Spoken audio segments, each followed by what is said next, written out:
I've never liked going alone on elevators. Ever since I was a child, they make me anxious. I live on an 8th floor, so most of the time I have to take it. Through the elevator doors, while there's still daylight, you can see the floors you're passing. So during the day, I at least can see where I'm at, and that makes me feel a little less overwhelmed. At night, well, I'd rather take the stairs. It was really late when I got home, maybe around 2 a.m. So I began going up the stairs. Everything was running smoothly, up until the 4th floor. I heard someone moaning in a faint, slow, and creepy voice.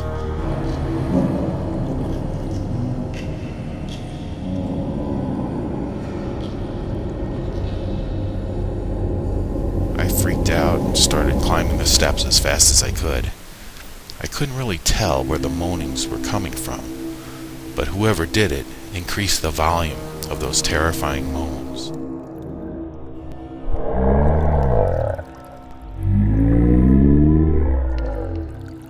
As I came closer to my floor, when I was finally there, the moans abruptly stopped. Just so you know, the elevator is facing the entrance of the stairs where I was at, and I knew it was there because I could see the light coming from the gap between the doors. And here's what, to this day, still scares me to the bone. The lights of the elevator started to flicker. And not because they were damaged. Oh no. There was someone pacing from one side to another inside the elevator. I ran as fast as I could to my apartment, and when I was finally inside, terrified, I heard the elevator door open and froze. I heard him or her moan again, and then cackle loudly, as if he or she was mocking me. Shortly after, I also heard steps, as if the person was walking down the stairs. I think my unreasonable fear towards elevators might have saved me from who knows what yesterday. And no, I still won't be taking the elevator at night. So, horrible moaning stranger, let's not meet.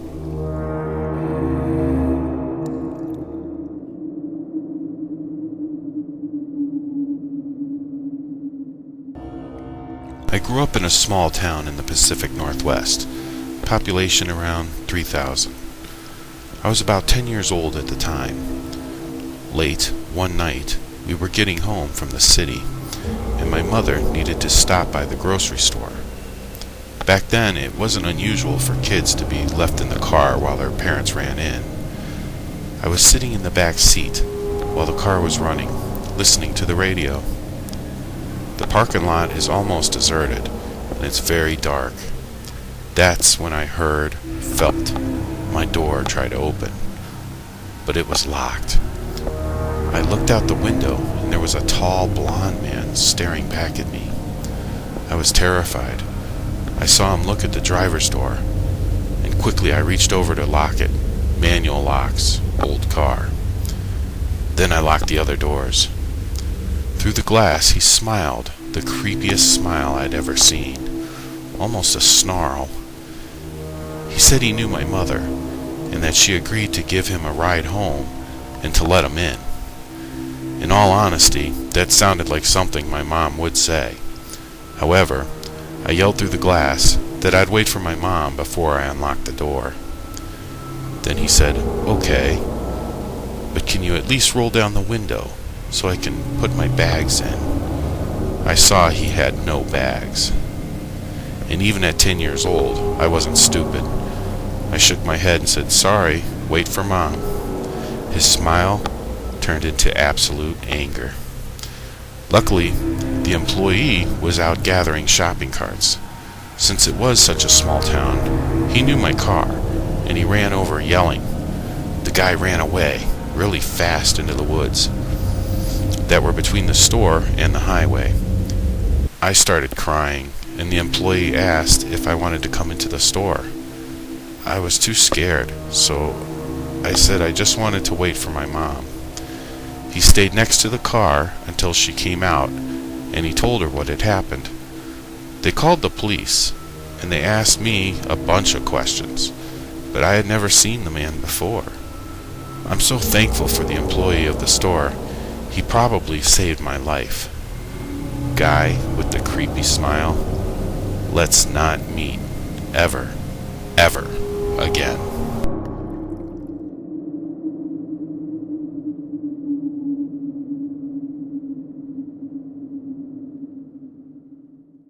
This happened to me when I was around 7 years old.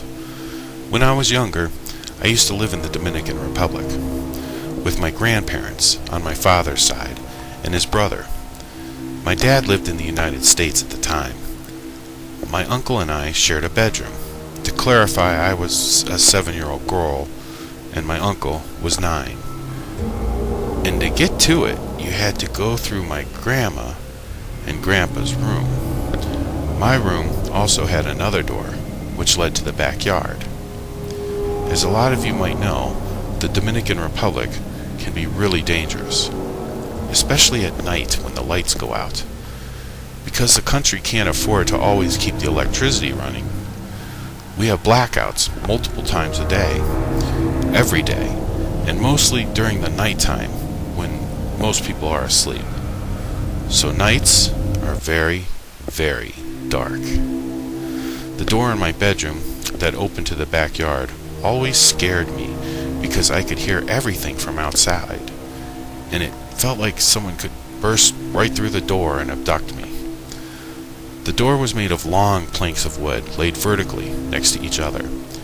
It was the type of wood that always looked like it was rotting. I think it actually was rotting. I faced my bed towards the door so that I could see easily if anyone tries to come through. Every night I would fall asleep from the boredom of staring at that door. My grandpa sympathized with me, and eventually he put a huge vintage wooden dresser in front of the door that he bought off the back of some guy's truck. The dresser was so thick and heavy that I instantly felt safer. It started the very first night. As a habit of looking in that direction as I fell asleep, I was staring at the dresser. It was weird to look in that direction now because it was pitch black.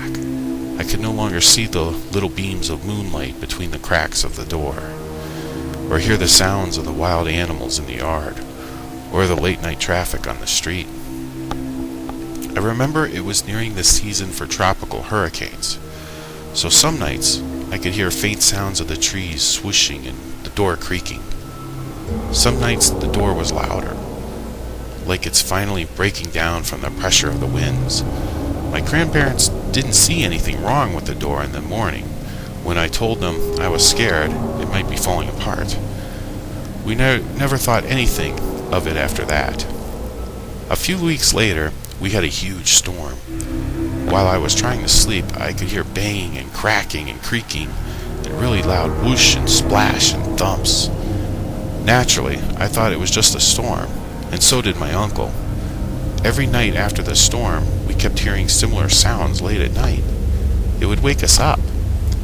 We knew it wasn't the storm anymore, but we would try to be logical and realistic. It was probably the old dresser. It was probably the door because it got loose off of its hinges. It was probably a stray cat scratching its paws on the door because the wood's so soft. Cats have weird habits. It was my uncle trying to scare me, or it was me trying to scare my uncle. We kept coming up with new excuses every night and blaming each other. All that was kept inside the dresser was blankets, towels, curtains, and various linens for storage, so we never had a reason to look at it ourselves. The dresser was tall, and it had a divider in the middle. The left half had shelves, where my grandma would fold the towels.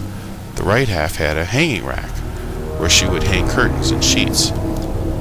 Sometimes my grandma would complain that the blankets had dirt on them. She would blame my uncle and me, thinking we were wiping our hands on everything because we were just too lazy to wash them. One night, there was a louder than usual thump, coming from the direction of the dresser.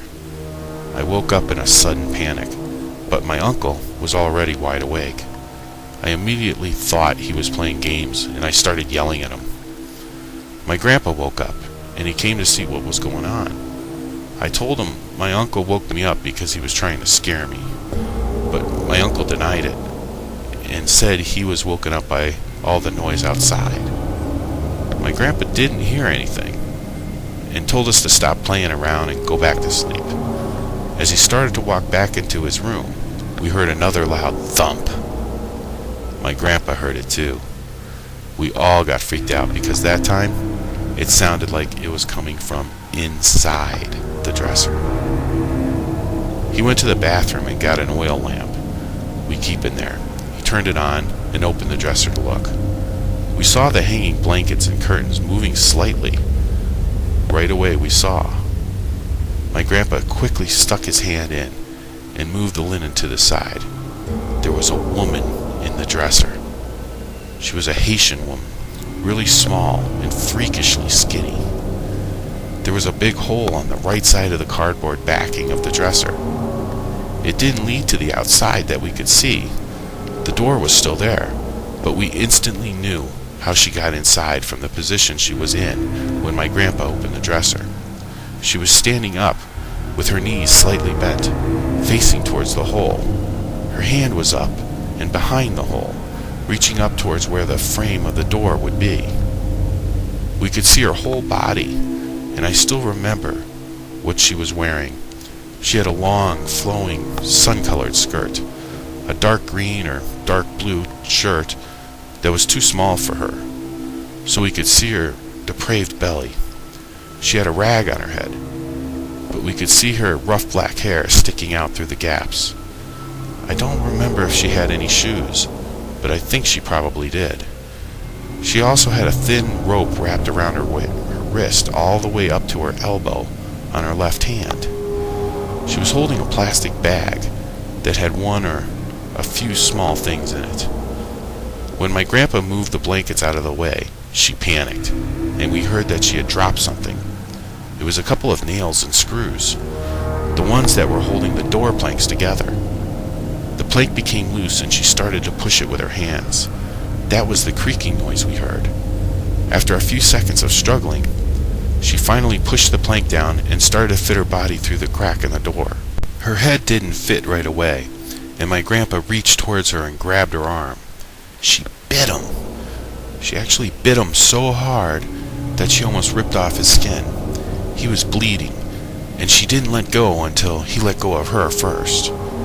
She rammed her head through the door, and we could see how much it actually hurt her to force her head through, because it made a very distinct scraping sound, and she yowled. She tripped over her skirt when she reached the other side of the door, but then started to run. We had an outdoor sink, and she got on top of it. She climbed the wall that separated our backyard from the backyard of the people on the other side of the street. The wall was made of cinder blocks, and it was so old and abused that it had a bunch of holes and deformities in it. She used these to climb. While she was climbing, my grandpa ran out of our room, past his bedroom, into the living room and dining room, and opened the door to the backyard. We followed him, and as we ran by, my grandma woke up. By the time he got to the back door, the woman was more than halfway up the wall. He grabbed a machete he had kept behind a broken washing machine we had in the yard, right next to the door, and ran towards her. He swung it at her foot, but he missed by a few inches. At that exact moment, the electricity came back on, so all the streetlights flickered and then turned on.